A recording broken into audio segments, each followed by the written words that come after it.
listening to Consumer Choice Radio on the Big Talker 106.7 FM. We are very delighted to have on the line Mr. Lenny McAllister. He's the director of Western Pennsylvania for the Commonwealth Foundation, a great free market think tank. Over the years, he's appeared on television, many different programs, on the radio, and he's very well known to the North Carolina community. He was a pitcher at Davidson College. I know he's a proud alumnus of that.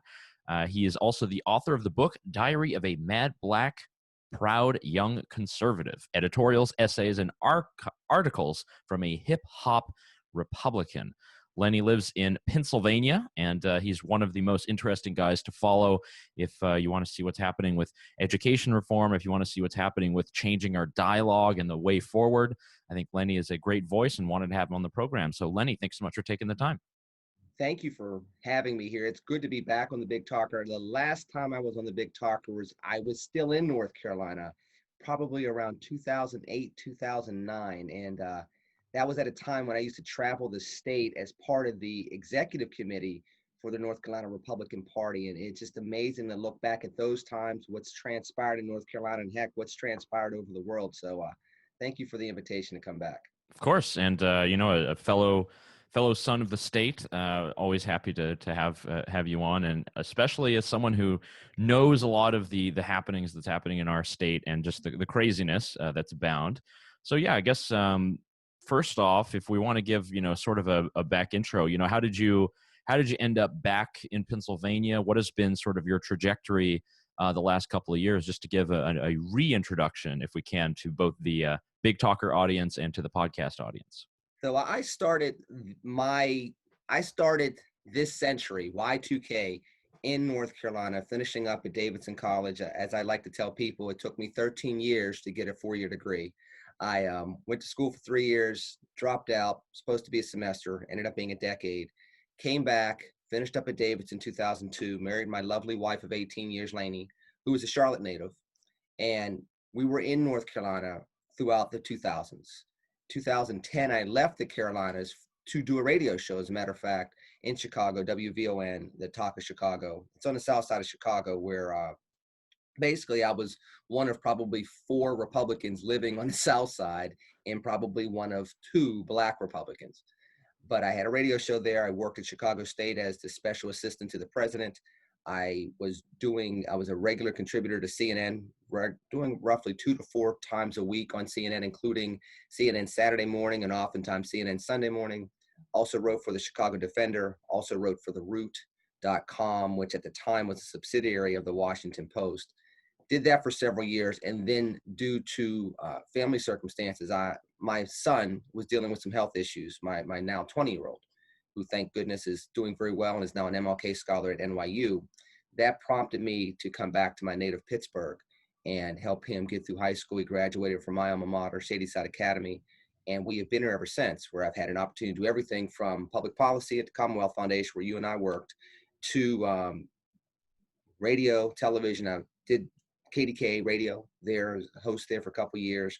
Also ran for Congress, we had a significant victory in 2016. We were the first ever congressional candidate to win a Republican nomination by way of write-in vote.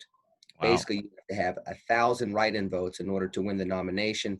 It was a very odd year in 2016, as everybody remembers, and people couldn't get their petitions signed in order to get on the ballot. Happened with delegates. It happened with me as a congressional candidate. Well, not only did we get to 1,000 votes for the first time in Western Pennsylvania history at the congressional level, we actually tripled the amount. So we were able to show that there's an opportunity to have a different type of message should you take it to the people. And since then, I've been working at Commonwealth Foundation. I started writing for RedState earlier this year, and I'm really trying to not necessarily interject my voice into the national conversation, but I think it's a voice that a lot of people wish would be back in the conversation, where you can be true to your principles, but also take a more stately approach and a more balanced approach and a more welcoming approach to what the solutions need to be to bring all Americans back into one fold of being an American people, not a bunch of tribes trying to figure out how to make it work here in the United States. And we'll go to the one article I wanted to highlight here for all of our listeners. Title is a roadmap back and forward, published on the 31st of May. This is on RedState.com. You come up with sort of the roadmap of, especially with everything that's happening now with protest across the country and really around the world. I got to tell you, it's lighting up all over Europe and Canada as well. You come up with like a roadmap with specific policy prescriptions. I think that's one reason I wanted to have you on, is like you've actually sat down and said, here are the legislative things that we can actually do now to alleviate some of the problems that protesters are discussing and talking about, and a roadmap going forward. So if you could just like explain that a little bit. First one, obviously, economic empowerment. Second is education, equality, constitutional citizenry, and then quality of life enhancement. If you could just go through some of the ideas there that you listed. Well, I think that people are feeling the angst right now, and they know that they're upset. But as I've heard earlier this week, it's about going from anger to action. So when you start looking at some of these things, the economic opportunity, the constitutional citizenry, the true essence and embracement of the fact that we are all American citizens, there are certain constitutional rights that we're going to enjoy, and there's a way to respect those rights, but still have law and order, still have a civilized society, and still be able to optimize the resources and talents in all different parts of our country. The reason why I laid it out from economics to education to a sense of civil rights and then moving forward from there is because those are the things that people are missing right now. And the divisiveness that we have seen with the two different Americas when it comes to the criminal justice system, or to the occupational gaps that we see between blacks and whites in America, or even if you look at the state of education between what you see with public schools versus those that go to other schools. And whether it's in North Carolina, where you have some scholarship programs here, we have a little bit more of a robust one in Pennsylvania, and there are other states that do it even better than we do, such as Florida. When you start talking about how do you start bringing people back together, no one's talking about specific solutions. They're willing to point fingers. They're not willing to look at solutions. So I wanted to show folks that there's a way back to what America could be and what we say we want to be, but also forward. How do we move forward past this moment in time? There are a lot of people that feel as though this is never going to get any better than this. And I'll be honest with you guys, I think part of the reason why you're seeing so much frustration and so many protests, because people are saying, we keep doing this, it's never going to get better. I wanted to show people that it can get better. We moved through the 1960s. We got past the Civil War. We got through Jim Crow. We got through 9/11. We got through the malaise of the 1970s. If you study American history, there's always a way to get through those tough times. And it starts with good legislation, but it only comes with good legislation and sound, inspiring leadership. Now, ideally, we'll have a new generation of leaders that can come up and provide that inspiration so that the good legislation has a chance to take root and create a better America.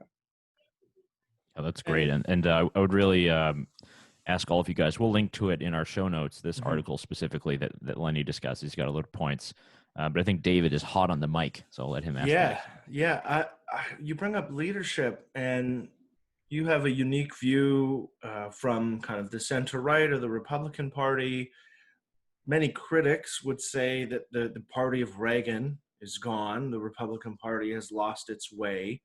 Do you agree with that viewpoint? What do you think is next for the ideas that you've kind of outlined and how they're received by Republicans, and how do we get, I mean, some of my own biases are coming through here in this question because I'm not necessarily the biggest Trump fan. Has the Republican Party lost its way, and what is the future of the party and actually advocating for some of the ideas that you've put forward? Well, David, I think number one, I think both parties have lost their way. I do think the Republican Party has lost its way, but I also think the Democrats have lost their way. I think that when you start looking at some of the gyrations that the Democrats go to try to keep the black vote, where you have Joe Biden saying you ain't black if you're even considering who you're going to vote for, but then you also have Nancy Pelosi with kente cloth kneeling down in a extra scene that was cut out of Black Panther a couple of years ago. This was the congressional scene where all the old white people bowed down to T'Challa in Wakanda, and it looked like something staged out of something from a Marvel movie. When you see that type of machination, but you still also remember, and I take people back to this, The Democratic Party at one point in time had the first African-American president, the highest level of political capital that any president has ever had, aside from George Washington himself. You had both chambers of Congress, and it was veto-proof. It was a supermajority, and these things didn't get done. It's very hard for the Democratic Party to stand on a high moral ground. Now, if you look at the flip side, the Republican Party has cast aside many of its traditional principles, not necessarily just on domestic issues, but let's look at international trade. We were very much an anti-tariff party until Donald Trump told us how great tariffs were. And so the majority of Republicans now say, yes, tariffs are great. But when you look at what's transpiring with international trade, it hasn't necessarily brought the jobs back that we said it was going to bring back. It hasn't necessarily brought back the economic vitality that we said it was going to bring back. And it hasn't closed the gaps between the poor and the rich the way we were told it was going to help do that as well. So yes, I think both parties have lost their way. I think there is a way back, though. I think there was a time, and this is one of the things I've tried to do with my career. I've worked at the RNC under Michael Steele. I've worked on the campaign trail for Congressman Richard Burr, which a lot of people don't remember that he was a congressman until 2004. I was on the United Way executive board, advisory board with a not yet House Speaker of the House / U.S. Senator Tom Tillis back in the day. But I also was on the South Side of Chicago working at Chicago State with a African-American Democrat that was an advisor to Roots. I also was a special assistant to Jesse Jackson at Rainbow Push, who traveled with him on civil rights tours and also did some marches with him, including marches against stop and frisk. You can be a principled Republican and look at issues and say, what should voting rights be for all Americans that are American citizens over a certain age? I had that conversation, and I worked with the NAACP's president at the time, Ben Jealous, who eventually ran for governor of Maryland. We were congruent with that, but also be able to look at criminal justice reform, look at economic reform, and say these are conservative free market principles that make sense across our delineations in America. We don't know our conservatism as well as we think we do. The challenge to the modern conservative in America is you need to get deeper into your conservative thought, and you need to be able to show people why it can work. Not necessarily where you want them to be, but where they are right now. And leaders, inspirational leaders, can go get people where they are and help elevate them to that next level, walk with them arm in arm, and help create better communities. That's what I'm hoping for, whether it's throwing out legislative ideas or trying to be a presence that brings people together. We need more people doing that type of stuff. And Lenny, I know that you're often testifying and you're able to get a lot of these ideas passed in Pennsylvania. So that's great to see. One thing I wanted to point to specifically that you mentioned is you talk about qualified immunity. You talk about the violation of civil rights and many constitutional rights, specifically in the Black community. Sort of what is your take on what's happening right now in Minneapolis with talk of defunding or disbanding or who knows, whatever they're doing with the police department? And it seems as if a lot of this is missing, like the real conversations of how do you address like the specific things that police officers do in our current American life that is against our rights and does disproportionately impact African Americans in specific cities. You know, what is your kind of take on that? Well, it goes back to what we were just talking about. Both sides have lost their way. So rather than talking about, is there an opportunity to address qualified immunity, something that was basically created in the 1960s. It's not something that's constitutionally found. When you start talking about a specific police item or something that impacts policing, something such as stop and frisk, which is a police tactic that's disproportionately used against African Americans with less than a 1% arrest rate with a conviction, and even less than that where stop and frisk turns up a weapon. Talking about that is not the same as saying defund the police, send all the money to the schools, and we're going to basically send police out there with 70% of the protection than they had maybe 2-3 years ago. Plus, it's also talking in a vacuum, guys. And this is one of the things that people forget. It's not that long ago where we had ISIS cells creating chaos on the American homeland. 9/11 was only 20 years ago. If you have another cell that tries to take out tries to enact, if you will, a terrorist threat, a terrorist plan, New York City subway, remember we almost had the bombing in Times Square in 2010. We had near chance incidences in Dallas and Pittsburgh and Chicago. We had, unfortunately, incidences in California. If you have an uprising of that, again, taking advantage of the unrest domestically in America, who's going to respond to that first? It's going to be the local police departments. It's going to be the local agencies before the feds can get there, before the National Guard can get there, or dare I say, heaven forbid, the active military gets there. And do you want them keeping you safe with, enhanced water guns and water pistols? Or do you want them to be able to confront that type of threat?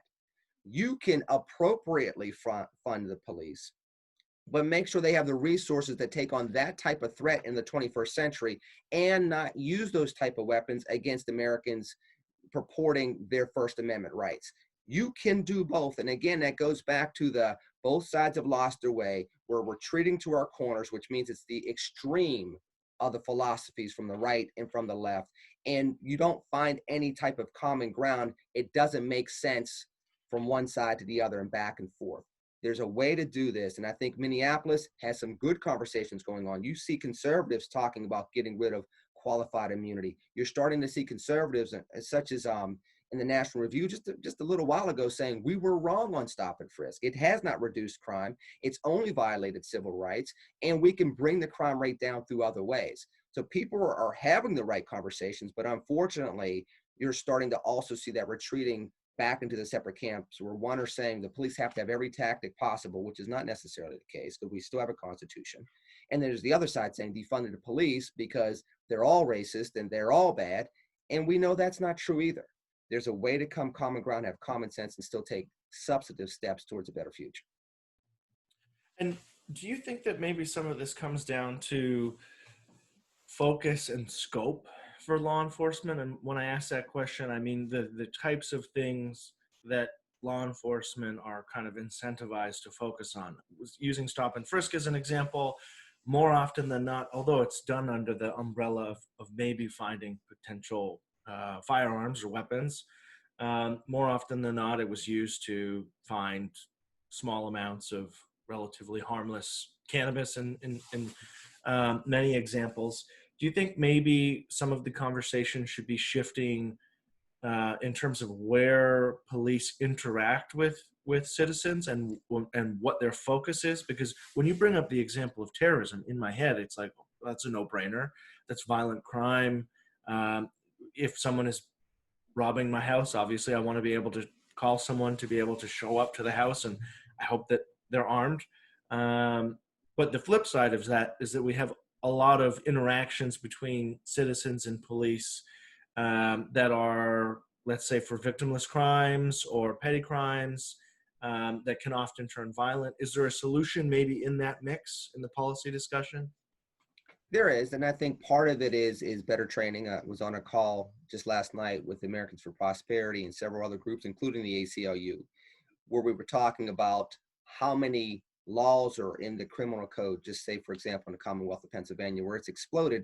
1972 was around 260. Now it's well over 1,000. So when you start having all of these multiplying crimes, some are overlapping on top of another, some are duplicates. Now you have police officers that are trying to be quasi lawyers, as well as police officers, as well as social workers, at a time where they are demonized by a large portion of the population, and with the background where many communities don't trust the police and vice versa based on some implicit bias. When you take that into consideration, one of the things that you can do is say, okay, can we lessen the amount that the police are interacting with the public so that when there is a true interaction, it is a valid interaction, and we can still focus on keeping both sides of the badge safe. We can keep the police officers safe, we can keep the citizens safe, make sure that everybody goes home after an appropriate interaction. For example, Sandra Bland, who died under mysterious circumstances in Texas, she was incarcerated over a traffic stop that originated with failing to use a turn signal. I found out last night that in Texas, you can be incarcerated for that crime if the police officer feels that it escalates to a point where arrest and incarceration is necessary. Now, of course, incarceration would be temporary, arrest, book, let her out. Of course, we know what happened to her when that transpired. They tried to pass the Sandra Bland Act in Texas. They got some good reform, but the one aspect that led to her demise, which was she was arrested because a traffic stop where she didn't use her turn signal escalated into, frustration with that offense. That's still on the books. So you still will have police officers throughout one of the largest states in the United States interacting with citizens and knowing that that's an option based on the fact that somebody didn't use a turn signal. When you start looking at those type of incidences, you start talking about stop and frisk. It's no coincidence that African Americans are arrested and convicted of drug possession anywhere from 4 to 10 times the amount of white Americans in the United States of America. Of course, it varies from state to state, but it's no coincidence if you see that stop and frisk is a legal reality. It's been struck down in New York City, and there are some instances where it's looking to be struck down nationally based on Fourth Amendment constitutional grounds. When you start talking about that, if that's something that can be struck down, police officers can go back to probable cause rather than suspicious cause. And there's a big difference with that. That can keep them safe. That can have them focused their precious time and resources on true crime that does lead to an assault or to a tragic death, while also keeping more citizens safe. Lenny, I want to go to one part in your book. This is Diary of a Mad Black Proud Young Conservative, and we'll link to that as well. And you talk about the American experiment. Hold on. That was written, before you ask that question, that was written mostly at two places, the Panera in South Park in South Charlotte, and the Dunkin' Donuts at Exit 33 in Mooresville, North Carolina. So I just want to make sure I throw that proud Tar Heel shout out there for that. But go ahead, please. Oh, nice. You weren't far from Lake Norman then, so good man. Yeah. So in your book, one thing you talk about a lot is the American experiment and sort of this radical thing that we've been able to put together over the years, over 200 years of history. There's been strife, there's been anguish, there's been slavery, civil war, and we're at like this unique point where people are having to have dialogues, in civil communities, and a lot of people just don't know how to do that. And I think not as many people are well versed in sort of the American experiment and how everything has come to be. I'm just kind of wondering, what is the current state of our nation? If President McAllister was there giving the State of the Union, kind of tell us what it's like, not just looking at government policy, but just interactions between different groups, socioeconomic groups, people in different states, different communities. How is that looking in 2020? If I were President McAllister giving that State of the Union, a lot of what I would focus on is we still have much more in common than we have different. That the concerns of people in Du Bois, Iowa are still very similar to what you see in Detroit, Michigan, or what you may see in Washington, D.C. That people still want their kids to be educated, that people still want to be able to find jobs that fulfill them, and they want to be respected and regardless of the path that they take in their lives. That we can still respect the auto mechanic just as much as we respect the congressman, or just as much as we respect the city councilman or the preacher. And that's what makes us American. That's what brings us together. That's how we're able to help each other through the toughest of times. That there's a common sacrifice, but there's also a commonality in regards to where we're going as a society. And that the Constitution provides the foundation for what we can expect from each other, what we expect our government to protect for us, and how we expect our government to treat us, considering those God-given gifts. And those God-given gifts are for every American. And I would even take it one step further and say there's a human decency that we're supposed to extend to everybody we interact with in America, even if they're not an actual citizen, if they're here on a green card or they have some other type of status. And I would try to pivot us to making that the foundational viewpoint that we view our world in moving forward. Then from there, we can talk about how do we make sure that we accomplish that goal in your life, whether you live in a town of 500 or you live in a city of over 5 million. And these are ways to do it. Then I would get into some of the things that I talked about in the article from a couple of weeks ago, the economic aspirations and initiatives, what we can do with education to close the education gap that's been very, very difficult to close over the decades. What we can do in regards to securing civil rights and making sure we get rid of this sexism and racism and some other things that we see in our society, but do it in a way that's aspirational, reminding us that we truly are all in this together, but through a sense of American respect and love for each other as an American people that's going to lead the world with that, versus just looking at us as we're divided, we're diverse, and we don't know how we're going to get through it from here.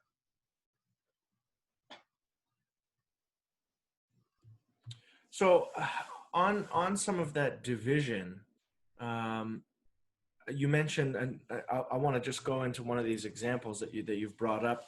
Can you explain to our listeners on the side of closing the education gap, what that entails and what that looks like? Because from my point of view, that sounds like something that is probably one of the more pressing issues, because that is the ground that you kind of build your future career on, and your earning opportunities and your ability to build wealth and things like that. What does closing that gap look like? What do we need to do policy-wise to ensure that there isn't that disparity? I think it's a two-track approach to that. I think number one, in the short term, you have to look at expanding educational opportunities for all students. Long term, yes, you can address some of the problems that you see in the public education systems throughout the country, but those problems have been around for decades, dare I say 100 years. That's been rooted into the system. You're not going to fix 100 years of problems within a semester or two. However, you can address a generational issue when it comes to education within a family or within a community with school choice. You expand the education opportunities, ensure that kids are able to take the tax dollars that their communities are putting into the pot, if you will, to look at what's the best education option for that child right now, not letting a zip code be a determining factor as to where they're going to go to school from kindergarten through 12th grade, allowing them to pursue Catholic school, private school, charter schools, public charter schools, or other types of educational options that allows, one, there to be a diversity so that people can find the best option for their child. Number two, allow there to be a richer sense of competition so that free market principles in education could start rising to the top, so that we can eliminate some of the huge classrooms that we are seeing in public schools that disincent people from taking the extra time with the kid that needs it the most. Then while we're doing that, look at the long-term issues that have been bothering public schools for quite some time. Everything from the funding formulas that we see in multiple states when it comes to property tax or being based on zip codes, all the way through towards, okay, we continue to see this issue of resegregation of public schools. And it's happened since before public schools were officially integrated, and then the schools continue to be resegregated through moving patterns and the like. How do we make sure that we have both of those options moving together in a parallel track so that kids that need to close the gap can do so? We're also here in Pennsylvania talking about things such as back on track ESAs. I wrote an article on RedState talking about the Rona. People talk about Corona being the Rona, if you will. Well, I said, well, if the Rona has been a headache, then PEG, the pandemic education gap, is really going to take out a lot of these communities. We have to make sure that we're addressing quote unquote PEG right now. And the way to do that is back on track ESAs, to allow those kids that didn't go to school for 2 months, that were already 2 years behind on their reading and math levels, to have an opportunity to close the gap quickly on what they missed during the pandemic, and then also use that as a boomeranging mechanism to help them catch up to their classmates, so that by the time they get to 12th grade, they can adequately pick, I want to have a blue collar career, I want to go to college, I want to be a doctor, I want to start my own business as an electrician, etc. You bring up a really good point in terms of mobility and competition. And I generally get the sense that competition is something that most Americans accept and appreciate in all sorts of other aspects of their life, whether it's where they're going to go to eat dinner or what grocery store they're going to buy their groceries from, or list anything else that you do over the course of a week. What do you think some of the hesitation is for that mindset to apply to schooling? Because you do see a lot of pushback, but in reality, at least from my view, the principles are just the same. If you can add some competition, naturally you're going to see people move up the ladder. Where do you think that hesitation comes from? What are some of the steps to maybe educate or push back against the naysayers who are so hesitant to the ideas of school choice?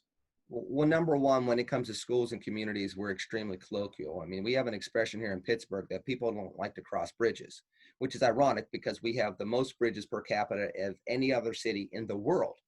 But if you grow up in Penn Hills, if you make more money from being a teenager and growing up with your family to where you are as an adult, you move in one direction, you move east. If you grew up on the north side and you make more money than what your parents made, you move in one direction, you slightly go north.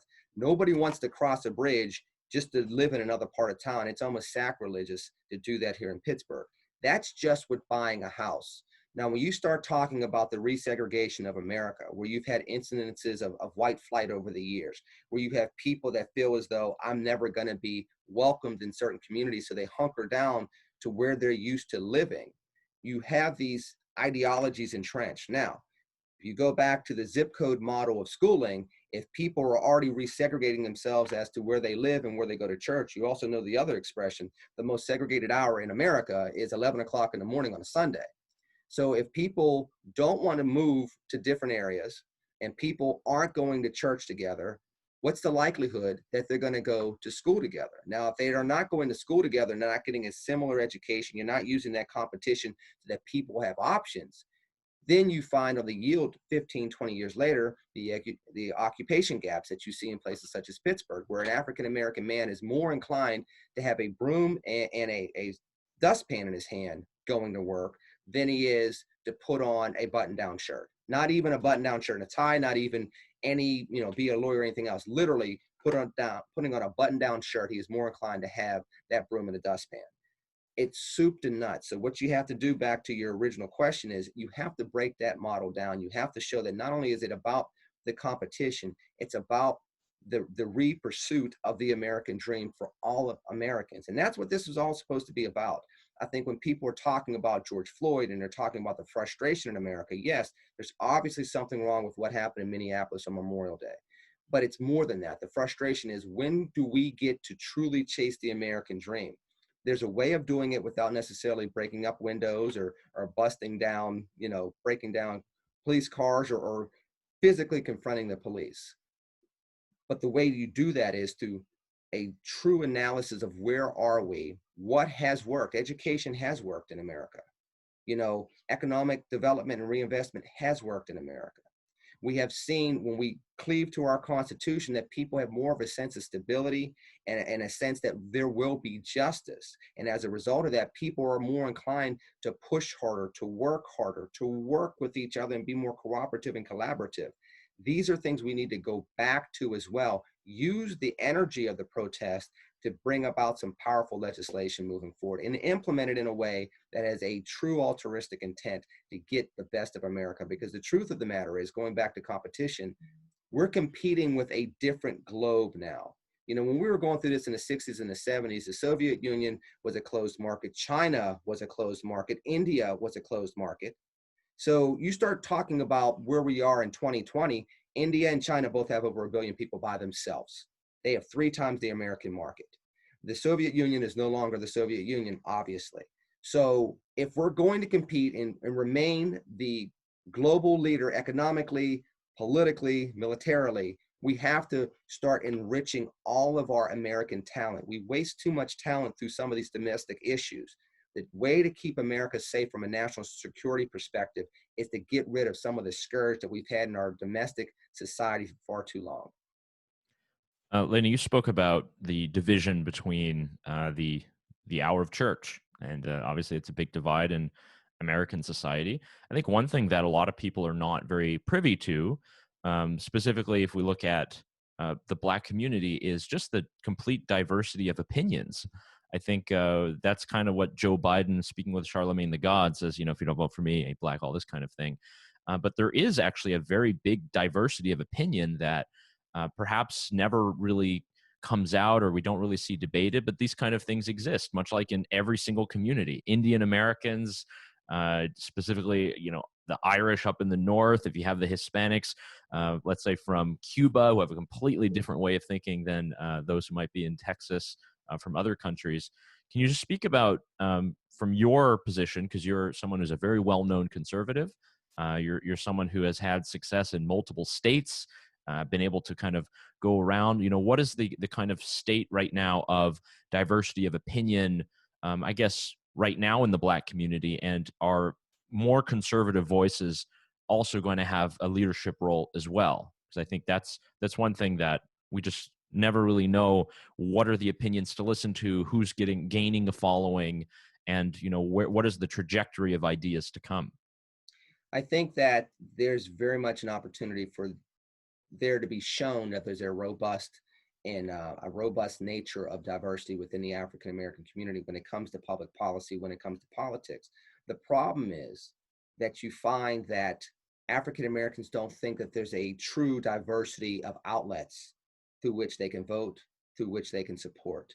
Now, whether that's because of stereotypical tropes about white conservatives, or there are some instances that play out. There's a woman whose name I will not give, who everybody knows, who's a Trump supporter, that compared African Americans at protests to trained chimpanzees. And I've made a very conscious effort to never say her name again, because I'm not going to give her any more SEO recognition on the internet. But the truth of the matter is, when you see that on that side of the aisle, you can sit there and say, okay, well, that person agrees with me on school choice, but they literally compared my community that's going through this pain and frustration over the years as being trained chimpanzees. So they say, I can't do that. I can't get down with that. When you look at President Trump, who is guaranteed funding for historically Black colleges and universities, which we have several great ones here in North Carolina, including Central and A&T, but then turns around and gets rid of the consent decrees with police departments almost immediately upon coming into office, when Jeff Sessions was the Attorney General. And then you sit here afterwards and you have George Floyd. It's very hard for the average African American to see, yes, he gave more money to HBCUs, and yes, we have the First Step Act.